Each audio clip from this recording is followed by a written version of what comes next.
And so, here's Mizumaru giving Masato an order that she wasn't really expecting, that the Nadeshiko is to be moved away from the front lines. Masato says that Operation Bagration is about to start, and Mizumaru says that he is well aware, and the orders are still that it be removed from the front line. And then Amuro and Quattro whisper to each other that they can't make sense of this, wondering if they're assigning it to a separate mission, maybe? Ben is worried that losing the Nadeshiko will hamper our ability to fight effectively against the Giganos and the Skull Moon Fortress. And the only explanation that Mizumaru gives is that it's all being done in the interest of future operations. Misato is not really satisfied with that, but Bright steps in and acknowledges the order. And Mizumaru then says, he then apologises and asks the Nadeshiko be relayed to his base, and he wishes us good fortune in Operation Bagration. And then he says that officially ends the conversation, but he knows that that would leave us not particularly happy bunnies, so he'll tell us what's what, but it needs to remain limited to the people currently in the room. And Misato is like, he could have been like not such a big jerk about it if he was going to do this anyway, but you know. And Quattro is like, yes, Mizumaru, crafty as ever.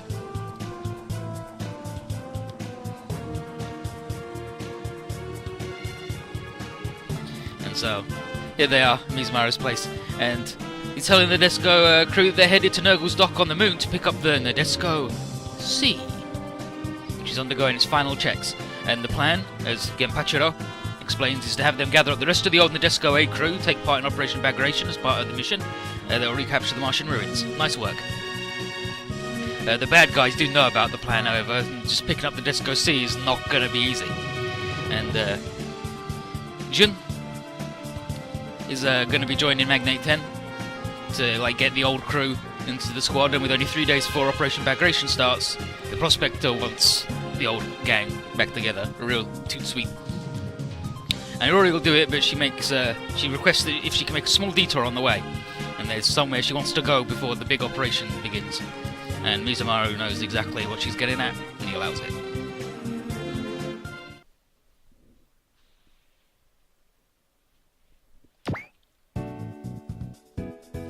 And so here's Harry. Remember Harry, the boy on our boat? He's always like, oh, Rory, I love you. He looks a lot like Akuto, and he's in his casual wear. Okay, how you doing? And he's tallying up the Nadeshiko crewmates that have agreed to rejoin and those who haven't. And Homei, who's an old crew member, interrupts his grumbling. He's like, here, eat this food. And Harry wonders if they really do need to get all these old heroes, what with everybody in Magnate 10 that we already got. And Rory says that they absolutely do need them. And Harry's like, but why? The current folk could man the Nadeshiko C just fine. These people have all retired from the army and moved on. Do we have to force this reunion? And Rory doesn't answer, focusing on eating her food, and that further annoys Harry. He's like, is he that unreliable that she's going to bring back the old crew? And Rory ignores him and just asks Homei for seconds. And Harry's like... And then he runs out crying.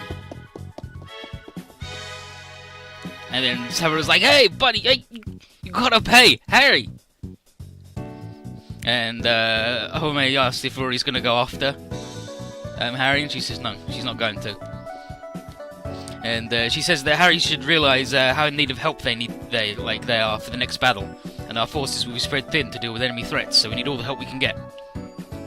And Homei sees the logical angle, but some things aren't logical, you know, like people. And it's clear to her that Harry's jealous of Rory and her old friends and her ship. And Tabaroda here is like, yeah, you should... I'll go look for him. I'll go get him. I'll go get him. So Harry's off grumbling. He's like, stupid captain, idiot captain, she sucks. But then he realises that he does have to get back to the hotel they're staying at, and how can he just show his face after storming out like that? Luckily for him, he walked like, did you hear that little boing noise? That's him running straight first into Minato's boobs. And he's like, go a minute, like, sorry. And she sees that he's been crying, and says that he won't be much good giving her directions. And he's like hello, I'm a soldier, I know this area perfectly well, thanks. And it turns out that she's headed towards Holmei's diner. And Harry doesn't know the way back, he's too embarrassed to take her there himself. And then that's when Misao's like, oh, you're Harry, right? You're Harry. And she says, what do you mean you figured out? And she says that Rudy. She says that Rudy's told her a lot about him in her letters to the two of them. And how she sees him as a little brother. And how capable and cheerful he is, despite having the similar origin story to her. Because he's also a genetic engineering one boy. And Harry's like, oh, you're a former Nadesco guy, okay. And he's like, yep, that's right. And then Nuri and Saburo come here to pick up Harry.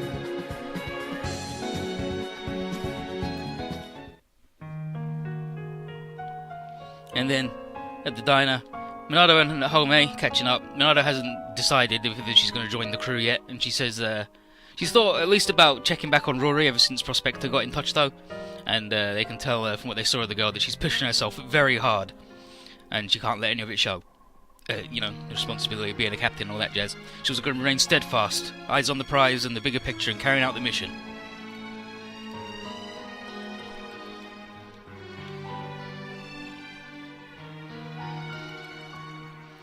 And then that Makami Harry. Rory, meanwhile, is giving some orders to Harry, and for tomorrow, at 0800 hours, he'll perform a long-range jump and head to Nurgle's lunar factory to help with the Nadesco C's checks. He says, what about the tulips? Like, nope, the tulips aren't available to make that kind of jump, but Rory says he'll have an A-class jumper available, so they won't need one. And Harry thought that all the A-class jumpers were gone, but apparently not. And time is short, so she wants him to get the sea ready for use as soon as possible. And she and Saburodo head back to the Nahelagama, so Rory tells him to take good care of Omoekane.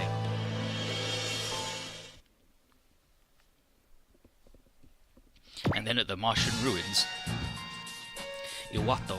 So here's a bunch of bullshit. Here's Yamasaki. There's Yamasaki. Relating huge advances made towards using the boson jumper core, and they can now relay a visualization property of 98% of the time. Which means they can jump with near perfect precision. So it's like, 2% of the time they go to the wrong place, but otherwise pretty good. And the key to this breakthrough, he tells Kusakabe and Shinjo, who's this guy, was apparently a popular girly manga from Earth, and Yamasaki suggests they read it. It'll change them. But the gist of it is that what caused the whole system not to work properly were the dreams that a certain person was having. Yeah, read the manga. What? Huh?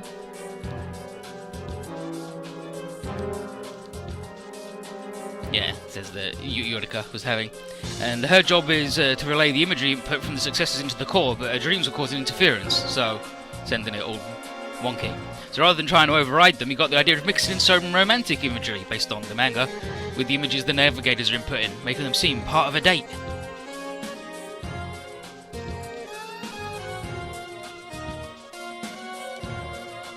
And then there she is. Hi, how you doing? And so here's Yorika, and there's Akuto, obviously. And she asks, where does Akuto want to go today? And then here's Hokushin speaking through him. He says he wants to go somewhere, and bonk, there he is, he's right there. Teleported, brilliant. It's proof that they no longer need the Zioraima or the Daimos. He can make the perfect jump. Things are set up to go down tomorrow, but for now they'll go back to their original mission regarding the doll. The experimental subject, Lapis. The Lapis.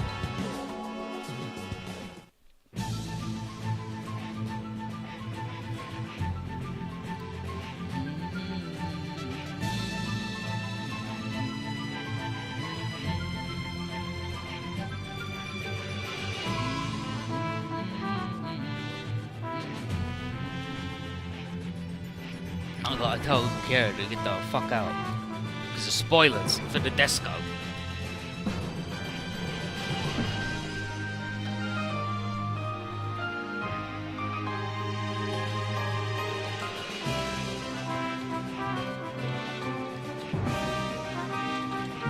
good, he's getting out. Getting fucking better. But yeah, so the A-class jumper Harry's going to be working with is Inez. Yeah, everyone reckon wants to go to Dreams of Secret Religion, but yeah, like you'd think so, right? Bit weird and wild.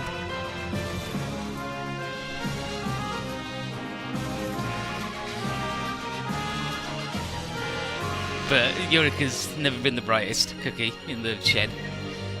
And but yeah, Inez is alive. Turns out that all the A-class jumpers weren't murdered, and she won't tell Harry whether she was on the original disco or not, but she does tell him to just relax while she handles the imaging. Just close his eyes and think happy thoughts. And off they go, and then relax, relax.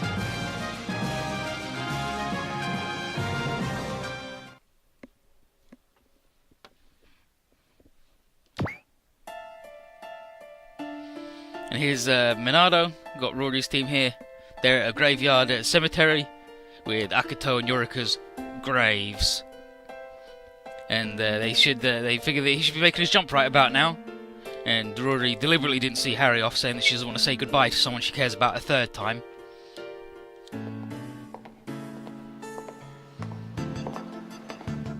And then the dark dude walks over, and Minado's like, bleh. And today is the 3rd anniversary of his, Eureka, and Inez's death. Inez. It's Inez.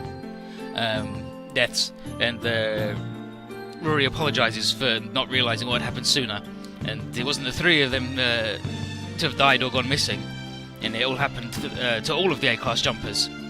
The navigators, like people capable of relaying visual imagery to Boson Jump Core, all of them were taken by the successors, not just those two jokers. Rory apologises for it taking her 2 years to understand what happened to him. But he says it's better that she didn't know. And Rory confesses that she didn't want to know, but the question remains, if Akito was alive, why didn't he tell her? And Akito says that there was no reason to. And Minado is obviously like, you fucking asshole.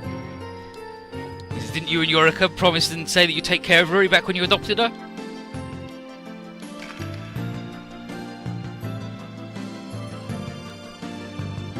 And then, yeah, she says, apologise for the grief you caused the girl.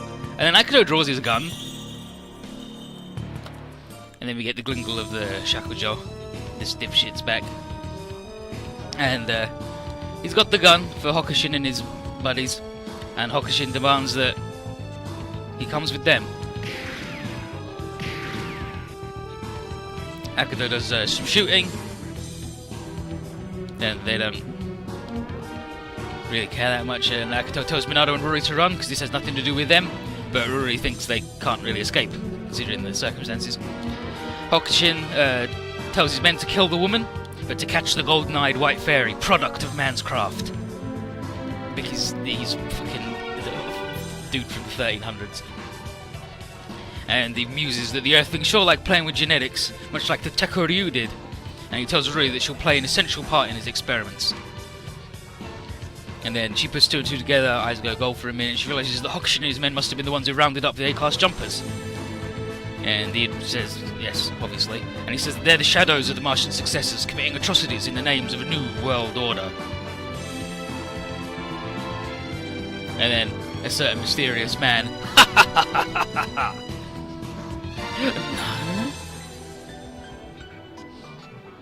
And this guy observes that their new order is ridiculous. And he observes that a new order may well be born at the end of destruction and chaos.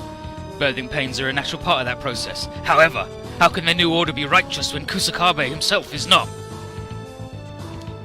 And Hokushin recognizes Genichiro Tsukiyomi, traitor to the Jovians.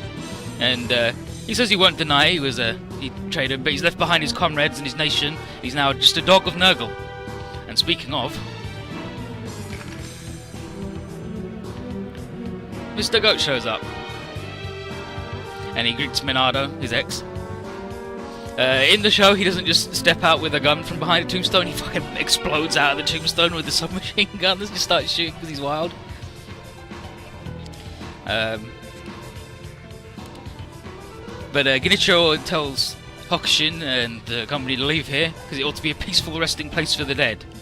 And Hokushin says, and what if we don't? And Genichiro says they'll send him straight back to hell. So Hokushin's like, alright then. Sends his buddies to attack.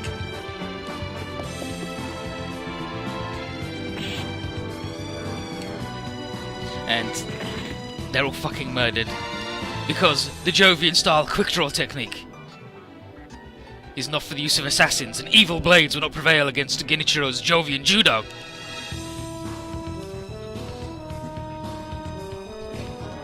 Listen, they learn how to fight from anime, and then because they're bad, you're bad at fighting, they can't use the blades of justice. So, Genichiro's about to go after Hokushin, but he just animated. Yeah, he did anime copy the fuck out of him because they tried to ninja him, but there was too many and they're bad. And he boson jumps away, and he didn't even, completely unaided boson jump, which is surprising. And then Akito tells Rory that the successors have compromised Yurika, and the Kusakabe's all-out assault is near, and that's why he has something to give her. And it's his personal ramen recipe, and Rory says that she can't accept it. Akito's gonna... Yeah, she can't accept it.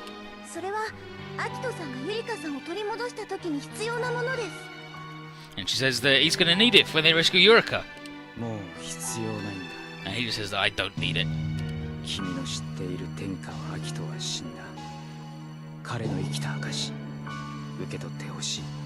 And he says that the Akito Tenkawa that she knows is dead. And he wants her to have it as proof that he once lived. And Rui says, you're just trying to sound cool! And he says, no, you're wrong.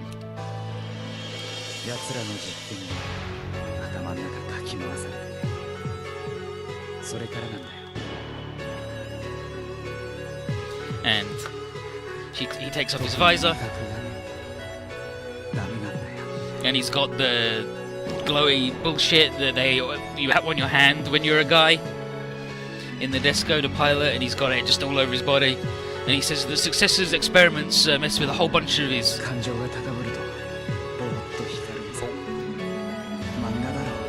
Yeah, and it's messed with his head and his mind and his body, and everything's out of whack.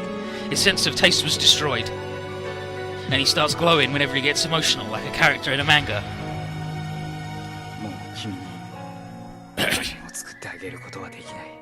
And he tells Rory that he can't cook for her anymore and stalks off. Yeah, like... It was the first part of a trilogy, supposedly. And supposedly, like, I guess it would end not just shitting on the two main characters the most as a full thing, but the guy whose only dream was to be a chef now cannot taste anything, and that's kind of important to be into chef.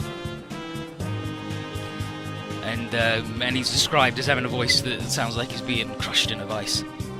But then the Helagama's by Gear Headquarters. Torres is counting down. Operation Bagration, the Phase 1 start. Jun reports that most of the former Disco's crew are present and ready to go. And Rory asks us to set off to Nurgle's lunar base to pick up the Nadesco Sea. Quattro says that we're very likely to run into Giganos or successors along the way, and that we need to stay alert. And so we've got 1 hour until the Helagama sets off, right as everyone gets to their stations. And here's Yukina, who is Tsukiyomi's, not Tsukiyomi, it's Bernardo's sister-in-law, because it's the Jovian who died sister. She's back and she's happy to see Ryoko and everybody after all these years. And she didn't tell Minato that she was joining the C team, and Minato's not very happy with it. And Yukina's like, hey, Masato, trying to leave me in the dark about all this. He says, alright, who let the cat out of the bag then? And the Hikaru and Ryoko like, I mean, it's gotta be the prospector, right? And then Minato says, but you gotta go to school! Get off this boat, go back home, you gotta go to school. He says, but it's summer vacation. He's like, what? All the optional summer activities were cancelled because and he's like, but all the optional activities were cancelled ever since the Moose Flying City showed up, so there's nothing to do. He's like, whatever, just go back home, idiot. And then Goat comes in and says no. He says there's a very important, very good reason to have a nuke along. A sister of a Martian hero, Sukumo. Yeah, Sukumo. Like, I knew it started with Suk and then had some M's and O's in it, but Sukumo. And she might well be a target of the successors if left unguarded. And I was like, fine. And then Katazo wanted to get the work. Yeah, pretty much. Like, he just got completely fucked over forever. And then because everybody hated it, oddly enough, they didn't do the others. But Prospector and Home are watching the Argama from afar, and she says, it's a bit of shift of perspective. And a hidden girl greets the two of them, and it's been a long time. And Prospector explains to Home that he asked this girl to stay on Earth to help with a separate mission. So why don't they all go together?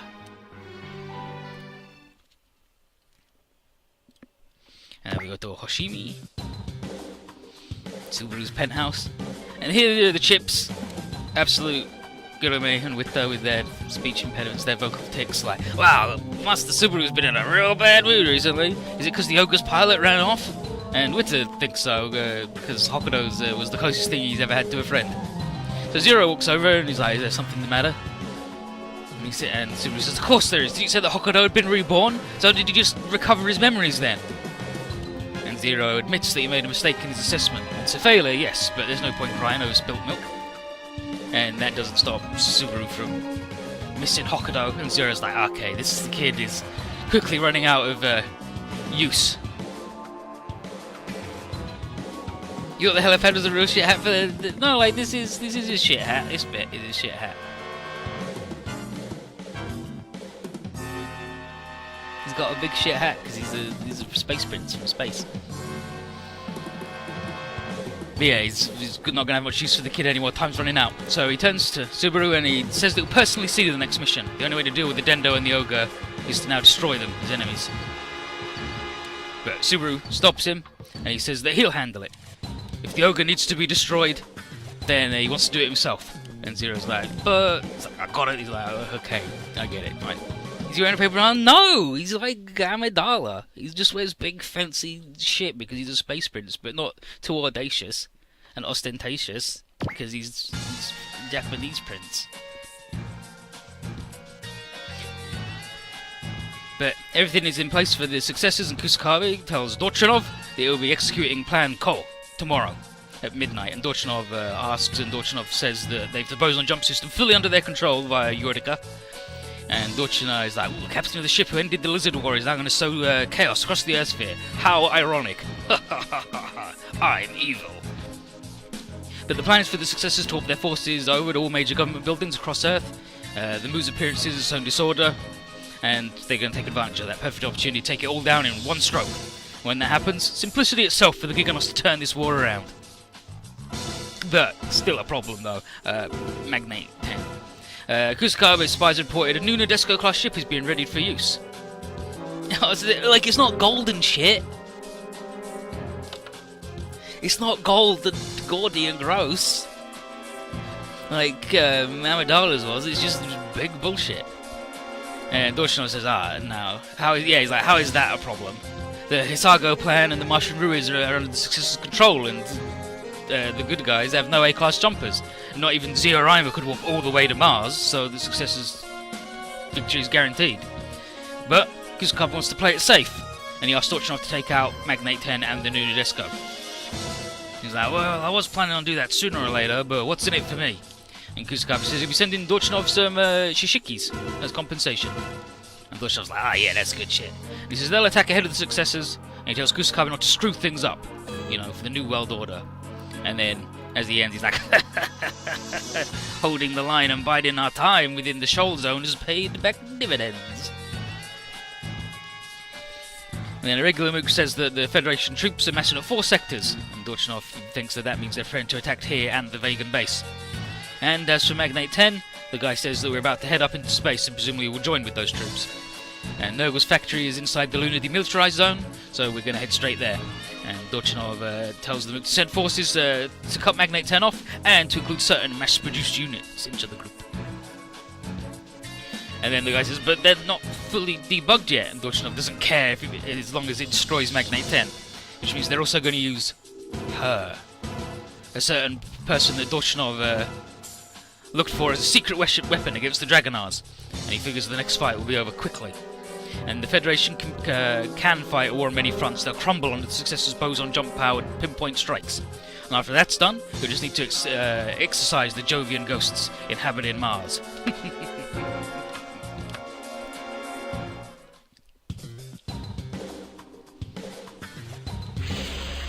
And Dorchnov goes to the captured woman, and he's glad to see that she's doing well. He's got a request to make of her. One he insists that she fulfill in order to bring around a speedy end to this conflict.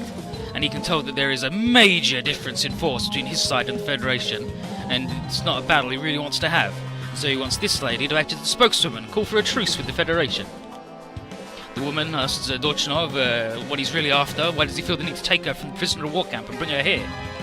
He says, oh, absolutely no hidden agenda whatsoever. He just wants her to get in touch with the Federation and request a ceasefire, honest. And as the air traffic controller for the Alucard space colony, her voice is well known, has a note of elegance to it.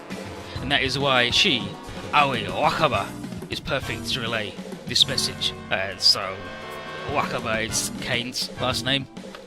He's Kane Wakaba.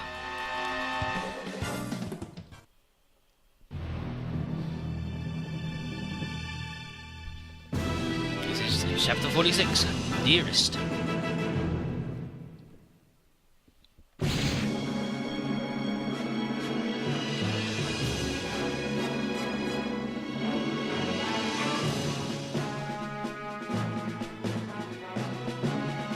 And then we've made it just outside Earth, and Bright asks for a sit rep on Bagration, and Meg says it's already up to Phase 2, troops taking up their assigned positions into the 4 sectors. And Masato would like the enemy to keep their attention focused on those guys and not on us, but Rory isn't too hopeful on that one. And this time we have to be the ones, we're always the ones playing bait for the enemy, so it's unlikely that today will be any different. Torres asks Minato to stop or she's going to jinx us. And then Minato says, I'll relieve you if you're stressed out, she's quite experienced.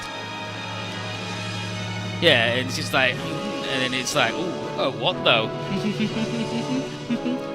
No, she'll take over his job. She won't jack his dick, but maybe she would jack his dick. But yeah, Goat cuts Minato is like, alright woman, we don't have time for this. And he says, this woman works as the navigator on the Disco A. And he says, please, he says, please Minato, avoid unnecessary chit-chat while everyone's on alert. He's like, of course, sorry. And Quattro is like, right, you should have our guys on standby to deploy immediately. The successors attack at any moment by using the boson jump. But again, Goat and Minato, they had a thing, and now they're exes, so he's got, like, obviously a thing about, you know, not letting her flirt and Jack Torres' dick right in front of her. But speak of the devil, then it says there's a bunch of troops up ahead, no boson particles detected though, which means it's the Giganos.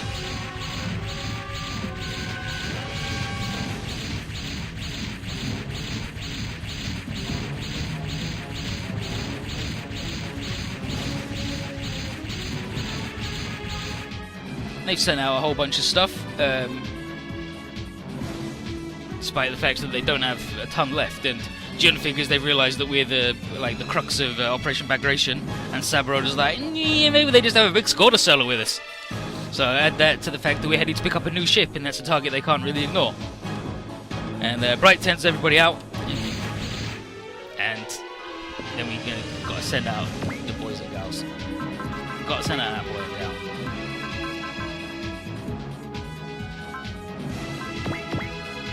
Full armor deck though, sure.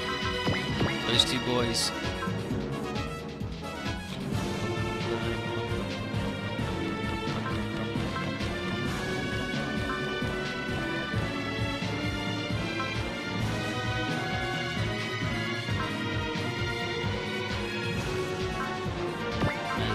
Great Mazinga, Dragon Grandizer, Zioraima Daimos, Raideen, Razefon.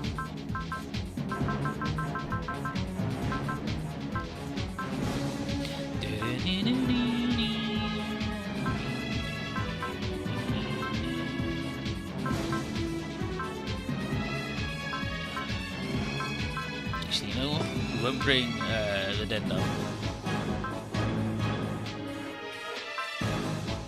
We will bring the dead though because the boy's there. Boss! I don't know if we can bring Boss. Gotta bring a bunch of other losers, but I think we can bring Boss. We can bring Boss and one loser then.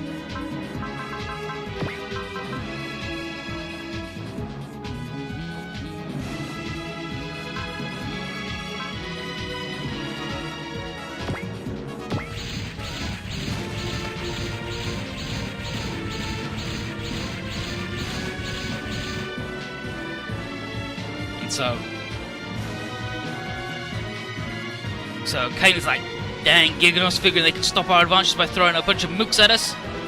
And when I said mooks gets in touch with headquarters, it says that the D1 has been spotted. And that operation will begin as soon as reinforcements arrive. You just gotta blow up everybody.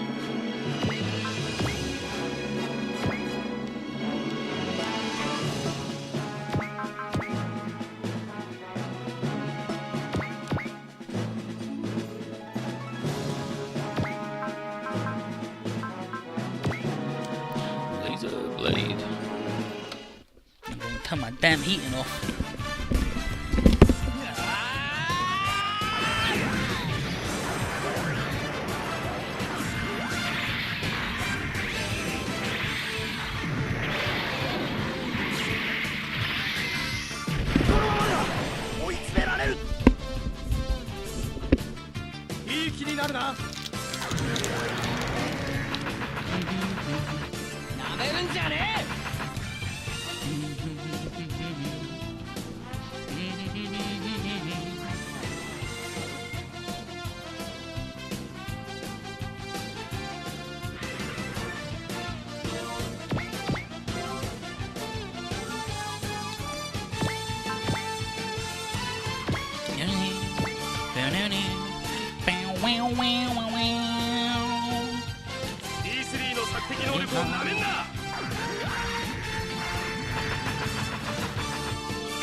These poor Rados getting dunked on.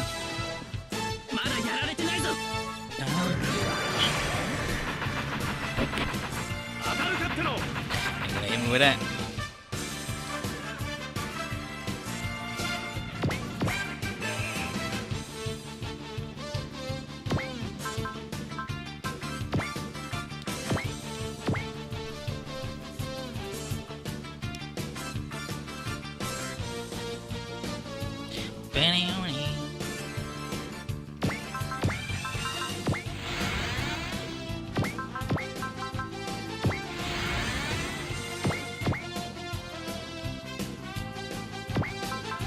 Gold Alpha Ray.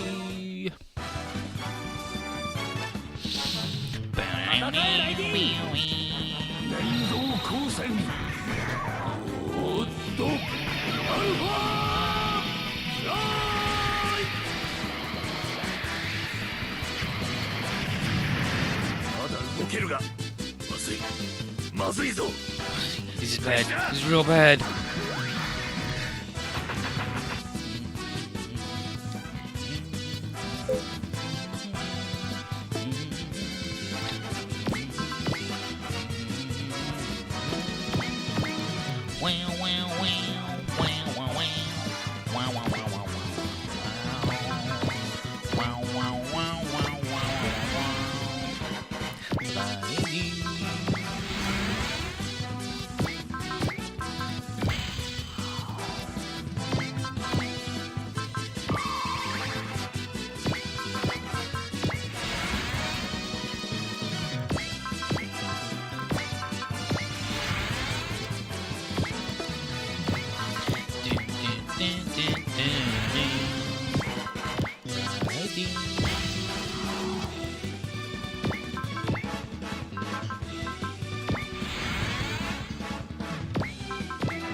go.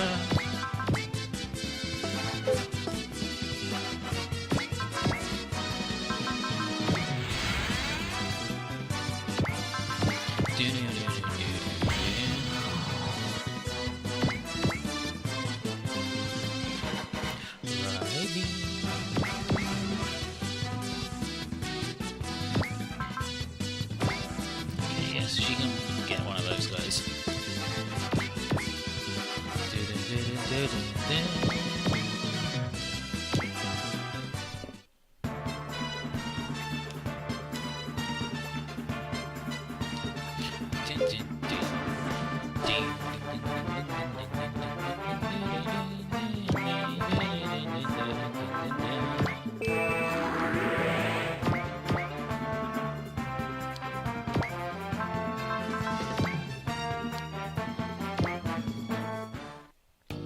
Should get the kill and the lop.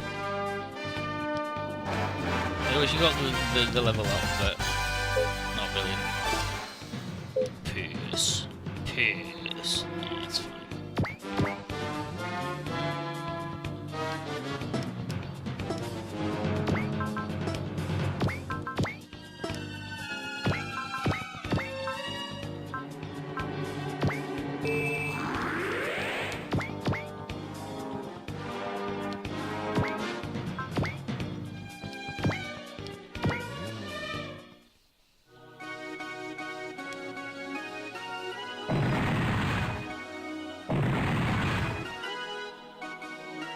Nice, she can finally afford SP regen.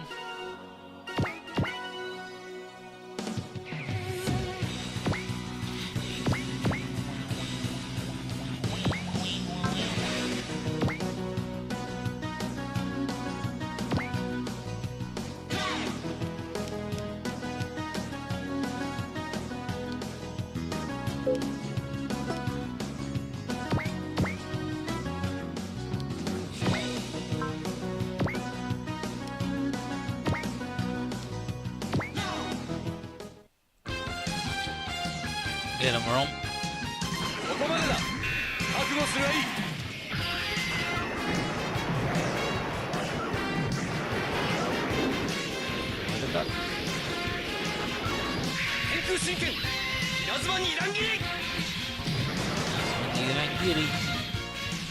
Lightning double cut.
You fall. You fall.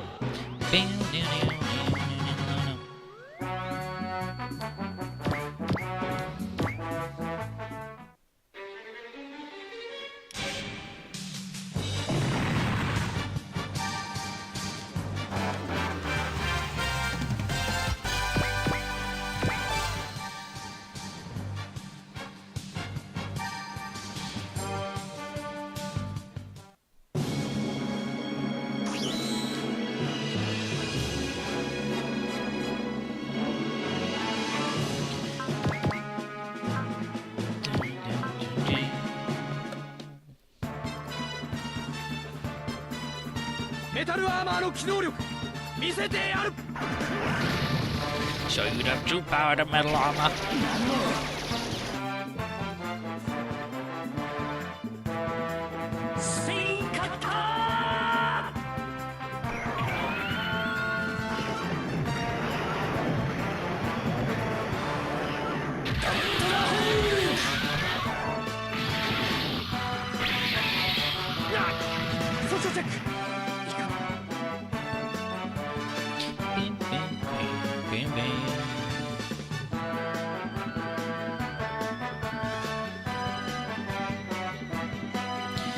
double tomahawk kaboomerang.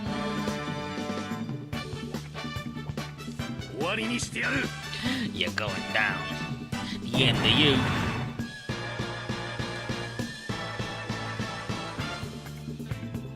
Wow, wow, wow.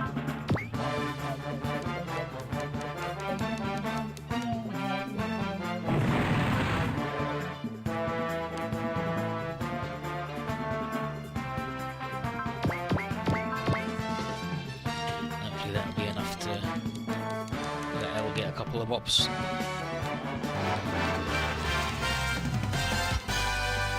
Nice prevail, Hayato.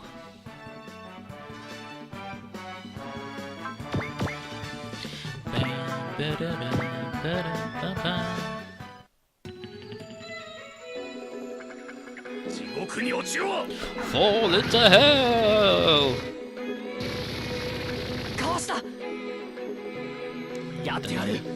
I can do it! I can do it!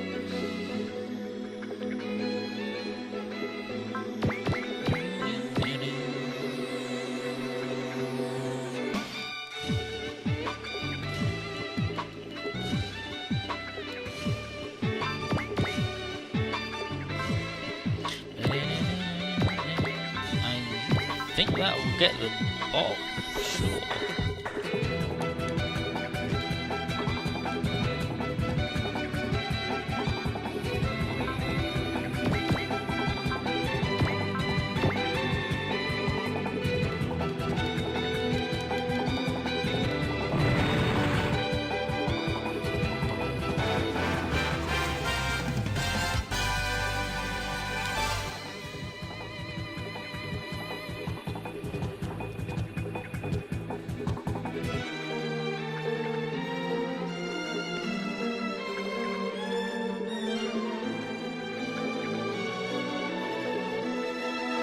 Definitely considering getting him Battle Spirit, because he's the only one who has a really shitty will gain set, and then he unlocks the really good will gain set, but until he hits that point, it's kind of fucking balls.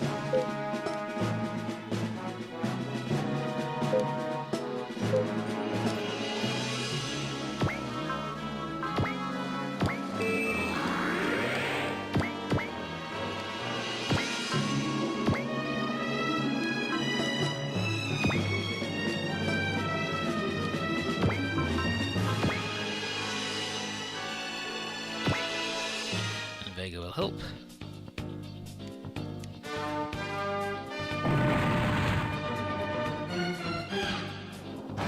There we go. Give her a whole bunch of extra bullshit.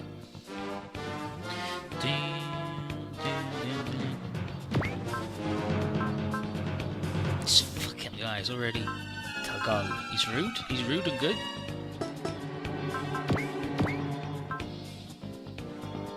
He gets 13 back and he needs like 104. Yeah, he needs 104. So he's not quite ready to go yet.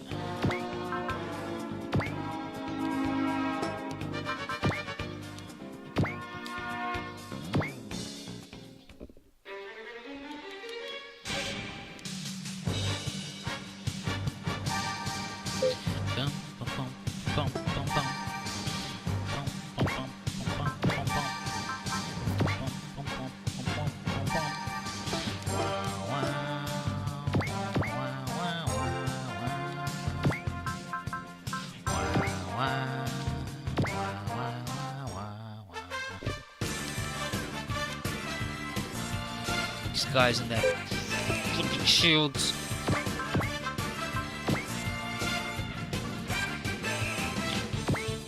Tap will help, so they definitely got this one.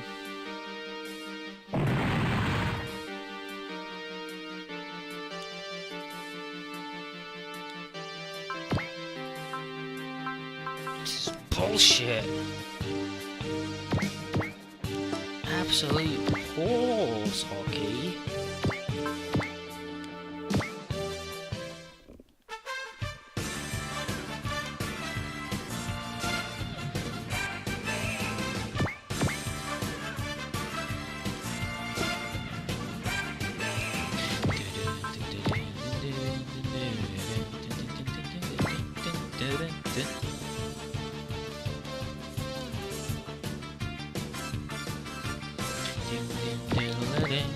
The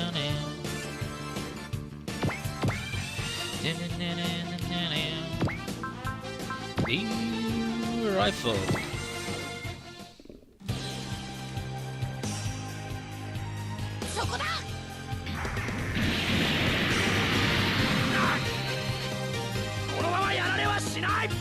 I ain't gonna die.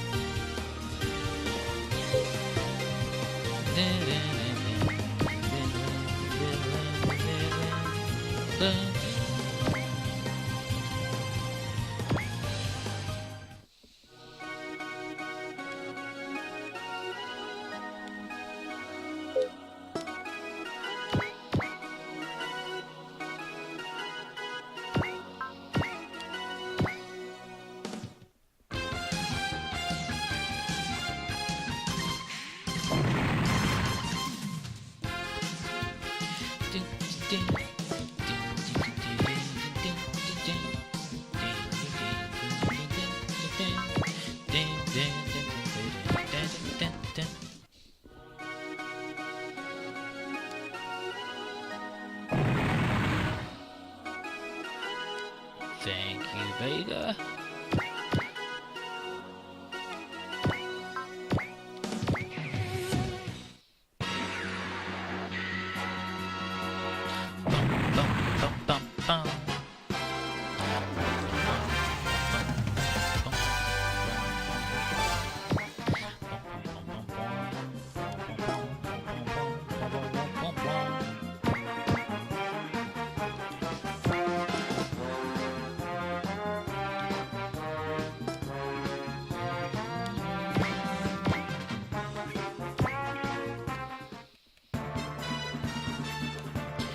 Now, Ghetto Dragon's gonna get sniped by those boys with the big guns, unless they fight Zero Rhino, but I find that laughable.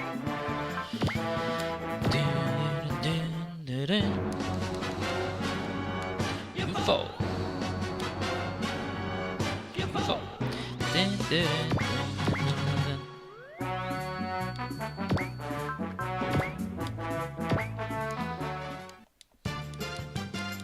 Skonanda Kota.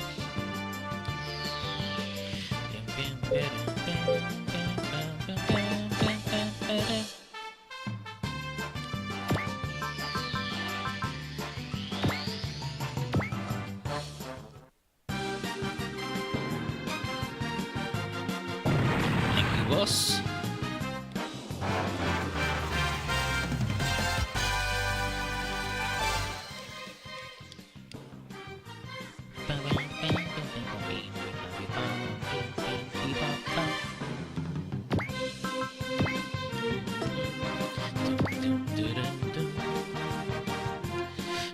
Pressure punch. Ooh.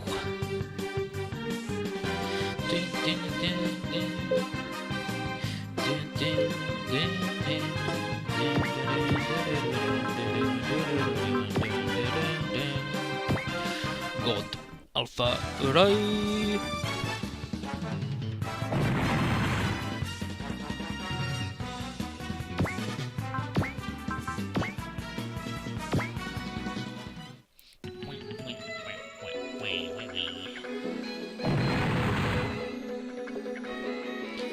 Getting that boy rowdier and rowdier.